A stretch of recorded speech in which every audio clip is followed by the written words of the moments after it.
SC ST ఉపాధ్యాయ సంఘం తెలంగాణ రాష్ట్రం ఆధ్వర్యంలో చదువుల తల్లి భారతదేశ మొదటి ఉపాధ్యాయురాలు శ్రీమతి సావిత్రిబాయి పూలే 193వ జయంతి వేడుకలు ఘనంగా నిర్వహించారు.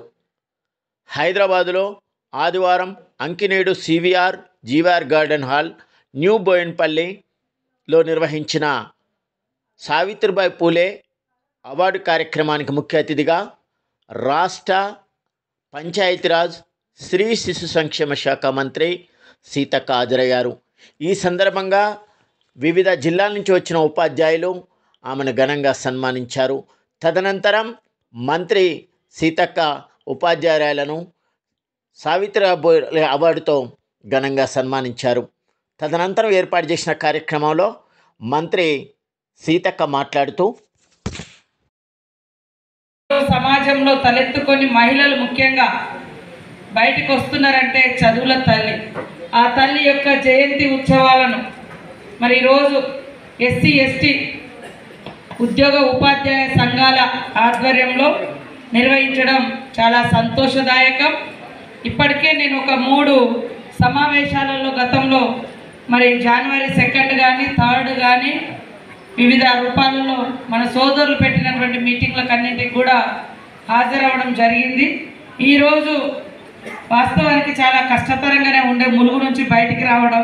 ములుగు పోతే అది మన ఇల్లు, మన ఊరు, మన పల్లెలు, మన ప్రజలు, మరి అడవి జంగల్ అంతా ఉంటుంది కాబట్టి అక్కడి నుంచి అంత తొందరగా బయటికి రావడం కష్టం. మన జనాలు, మన ప్రేమలు అయినా కూడా మరి ఇక్కడ కూడా ఈ సోదరులు ఎదురు చూస్తున్నారు, సోదరిమణులు ఎదురు చూస్తున్నారు కాబట్టి తప్పకుండా రావాలని అక్కడి నుంచి ఇక్కడి దాకా రావడం జరిగింది. సభాధ్యక్షులు సోదరుడు మరి వెంకట్ గారు, అదేవిధంగా నా తోటి సోదరులు ఎమ్మెల్యే తోట లక్ష్మీకాంతారావు గారు,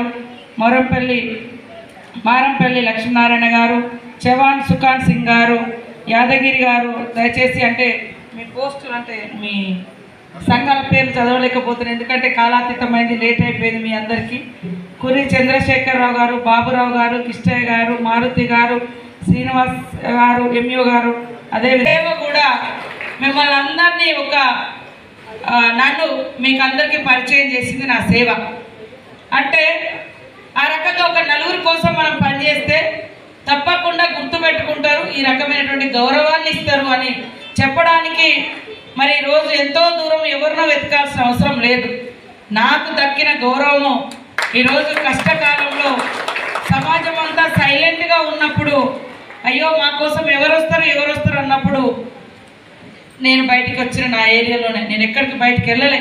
అయినా కూడా లోకమంతా గర్వించింది, లోకమంతా గుర్తించింది, లోకమంతా గౌరవించింది. ఇవాళ అమెరికా లేకుండా ఇతర అంతర్జాతీయంగా కూడా కొంత సావిత్రిబాయి పూలే గారితో మరి వారిని ఎందుకు మనం ఇంతగా దీవిస్తున్నాం అంటే కొలుస్తున్నాం, ఆరాధిస్తున్నాం, ఆదర్శంగా తీసుకుంటున్నాం. ఎందుకు అంటే వారి సిద్ధాంతం, వారి ఆచరణ, వారు మన కోసం చేసినటువంటి కృషి ఫలితంగా ఈ సమాజం ఇక్కడి దాకా వచ్చింది. సమాజంలో ఎంతోమంది సమాజ చరిత్రలో నిర్మాతలు, ఎంతోమంది త్యాగదనులు ఉన్నారు. అలాంటి త్యాగాల పునాదుల మీద ఏర్పడ్డదే ఇవాళ మనలాంటి అణగారిన వర్గాలు, ఆడకూతుళ్ళు అందరం కూడా ఒక ఉన్నత స్థానంలోకి రావడానికి ఒక పునాది వేసినటువంటి వాళ్ళు అమరులు, త్యాగదనులు. మరి అంబేద్కర్ గారు కావచ్చు, జ్యోతిరావు పూలే గారు కావచ్చు, సావిత్రిబాయి పూలే గారు కావచ్చు, మరి కొమరం భీం గారు కావచ్చు, సేవాలాల్ గారు కావచ్చు, ఇంకా అనేక మన ఇక్కడ రకరకాల టైంలో విప్లవకారులు కావచ్చు, తెలంగాణ ఉద్యమకారులు కావచ్చు, ఒక్కొక్క దశలో